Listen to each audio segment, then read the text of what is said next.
G'day, my fellow media collectors. I'm Troy, and today we're looking at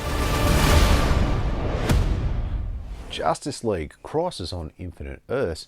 Part 3 is an animated superhero film that was produced by Warner Brothers Animation and DC Entertainment, and it was released in digital format on the 16th of July 2024. This movie is the third installment of a three-part animated adaptation of the classic miniseries Crisis on Infinite Earths, and was created to conclude the Tomorrowverse continuity of the DC animated movie universe and allow for the fresh start of the new James Gunn-led DC animated movie universe. The film was dedicated to longtime Batman actor Kevin Conroy, who died on the 10th of November 2022, and also made his last appearance as Batman in this movie before his death. This Blu-ray has a runtime of 98 minutes. This Blu-ray version was released on the 23rd of July 2024. And it was distributed by Warner Brothers Home Entertainment. The film finds the surviving heroes from across the vanishing multiverses trapped in the Bleed, a pocket dimension that offers temporary sanctuary but is unstable, with the Anti-Monitor fully revealed as the ultimate threat. The heroes and their allies must coordinate their limited resources against his relentless attacks, which continue to vaporize entire worlds. As tensions rise, the heroes discover that Lex Luthor gathered intel to reveal the Anti-Monitor is vulnerable to powerful light-based attacks. Supergirl, wrecked with guilt over her role in the Monitor's death, volunteers for a near-suicidal plan to absorb the energy of the remaining suns. The heroes mount a final desperate stand for Supergirl to successfully unleash the explosive solar energy and defeat the Anti-Monitor, but she is sacrificed her life in the process. The ending sees the remaining universe merge into a single Monoverse or Prime Earth, a clean slate universe, bringing the conclusion to the Tomorrowverse. Now, the script for this film aims pretty high to try and wrap up this multiverse level crisis with a multitude of heroes and universes hanging in the balance. Now, that kind of scale gives its moments of grandeur and emotional weight, and some great moments and cool surprises that feel like they do their best to honor the source material and all the animated universes that came before them.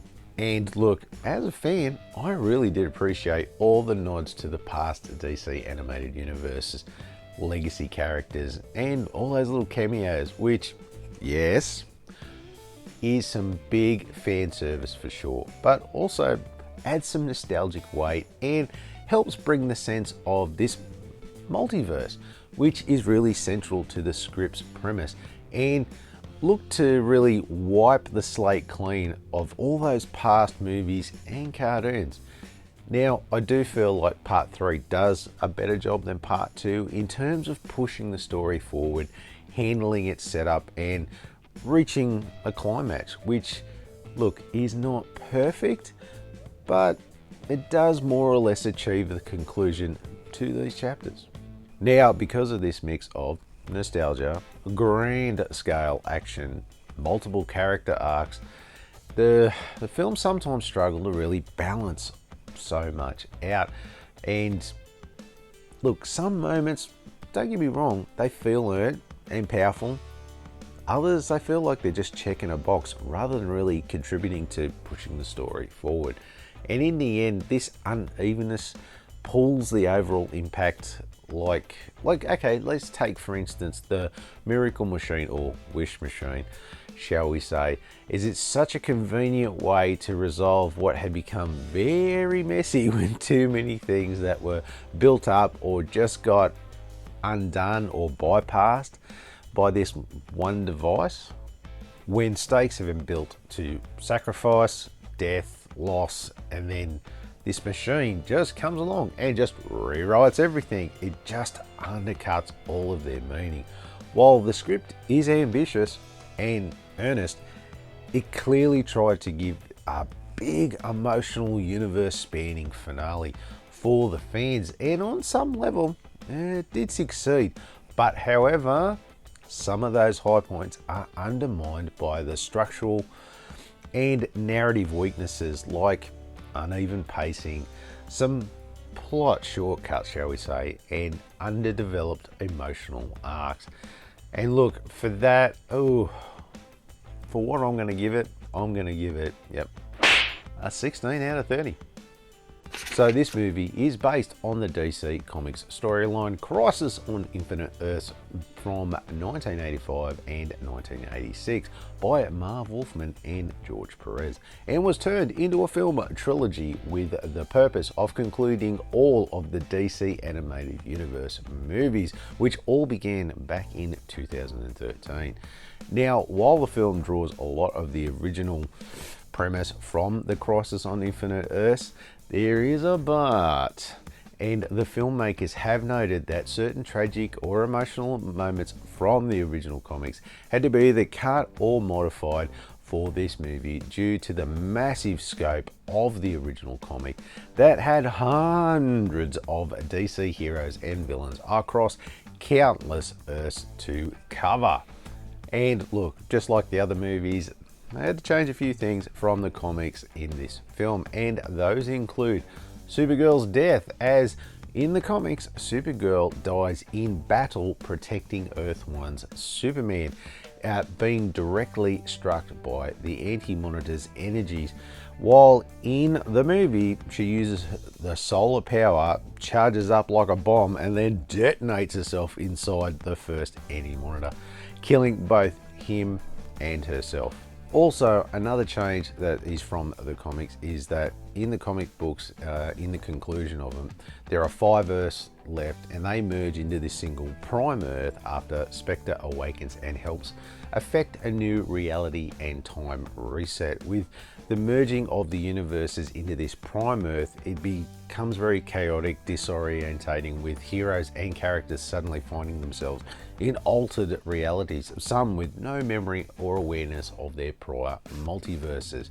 Whereas in this film, there is also a merger, rebirth shall we say, but is it achieved by the miracle machine that gives a somewhat more managed transition, as characters have the choice, heroes come through with some closure, and it's less of abrupt confusion than say in the comics. Sounds like you got everything covered. Now I'll just grab the cast list from here. And as you can see, the cast list is very long yet again, and we get all the regular voice actors from the Tomorrowverses. They're all back in their roles, and even a few special guests like, yes, that's right, having Kevin Conroy and Mark Hamill back as Batman and Joker together in what was their final joint performance, and it brings a powerful emotional resonance to the film. Even for viewers who don't know every detail of their histories, the names carry some weight, and the voice direction leans into that legacy for sure. Now, something I learned with the research of this film is that there was some controversy over whether what people heard in the theatrical / digital release was actually Mark Hamill's voicing of the Joker. Now, Warner Brothers later confirmed that due to a manufacturing issue, a temporary voiceover track was accidentally left in the final release, affecting the Joker's voice, but it was corrected later on. I think someone got fired for that. I'm gonna get so fired. Look, in general, no one in this voice cast really stands out at all, as there are so many characters that get their little 15 minutes of fame, shall we say. You know, they get in, do their thing, and then they get out. But that's not enough time to shine or really stand out. But also, as before, everyone does, look, a solid job. Like, Jensen Ackles as Batman, Darren Criss as Superman, Meg Donnelly as Supergirl, and Stana Katic as Wonder Woman. Sometimes the sheer number of voices and characters works against the film to have any one actor really rise up and take the lead on this film. So look, anyway, with all of that taken into consideration, I'm going to give this, I think I'll give this a 12 out of 20. Okay, let's have a look at the case, and as you can see, another beautiful digitally painted cover. I think all three covers are outstanding. And there's even the trilogy pack that has a painted cover, another different painted cover, which is really good as well. There's the side, pretty standard. And on the back, they're all very similar. They have some nice shots and all the details. As we look at the disc, yeah, as you can see, it's just that black, one that they do. Not really any color or anything, and nothing inside. That's usually the only letdown with these ones, is just the mass production part of it.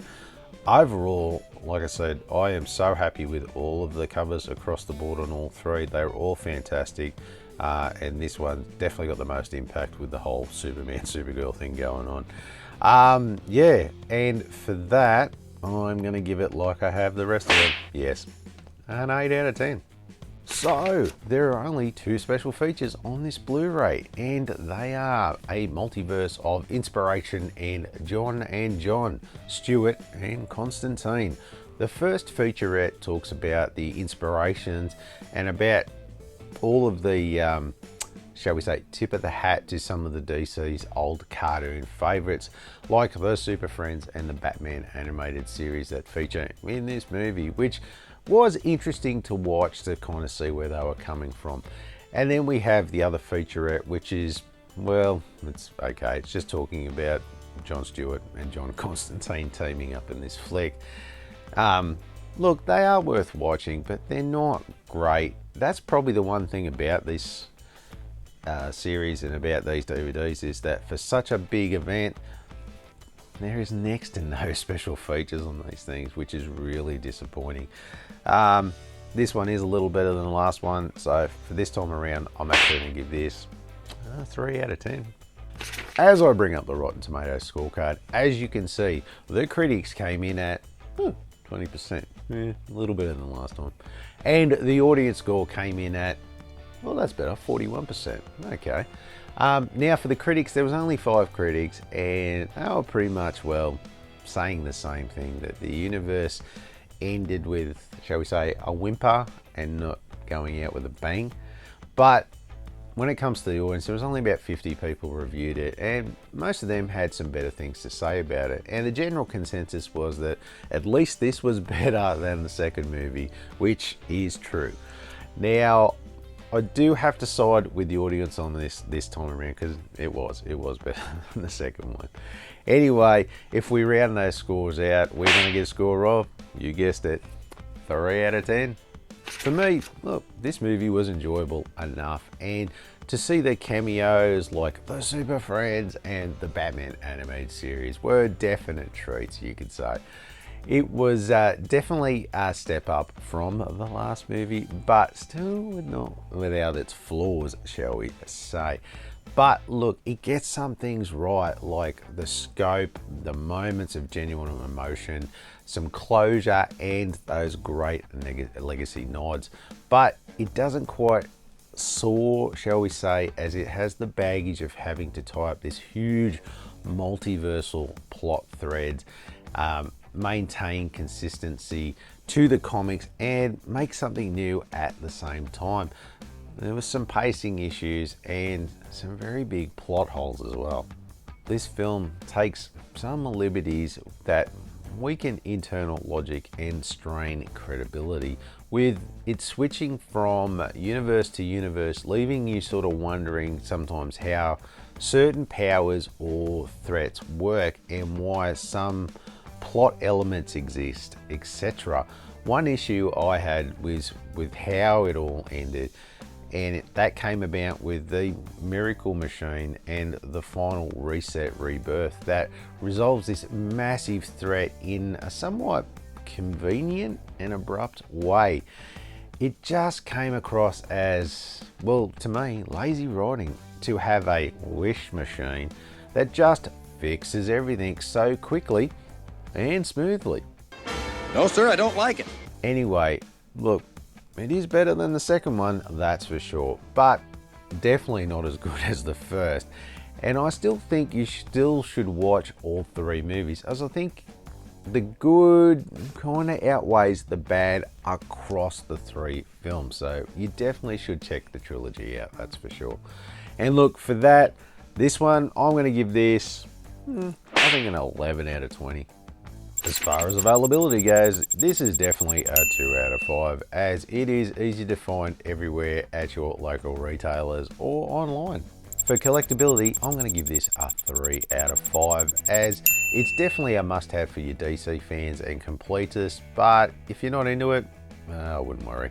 The average price you are looking for is somewhere between the $16 to $42 mark for Blu-ray, so as I always say, it does pay to shop around. Let's go to the scorecard and see how this one shapes up. Now for the final score, we get a grand total of 53 out of 100. Well, not bad at all. Just over the halfway mark. Now look, they had a big job to pull it all together and start with a fresh slate. Not easy by anyone's standards. I think they did a good enough job to get it done, but it had room to be so much better as well. I was hoping for something more. Next week on the show, I am taking a little holiday and I'll be off for a couple of weeks, so make sure you check back in a few weeks to see what I have coming up then. Thanks for watching.